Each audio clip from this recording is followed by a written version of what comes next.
There is also a possibility of losing or parting ways with someone so close to you.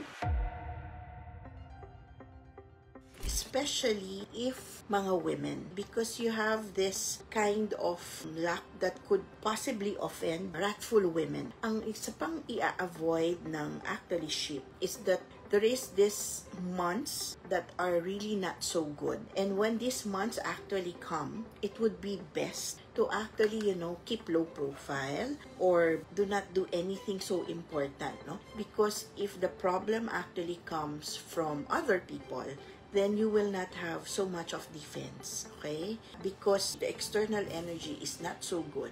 Hindi natin mabavalidate ang self natin. There is also this problem of flying chase, no? Parang people who are thinking bad of you, especially wrathful women, no? Medyo dito ingat tayo.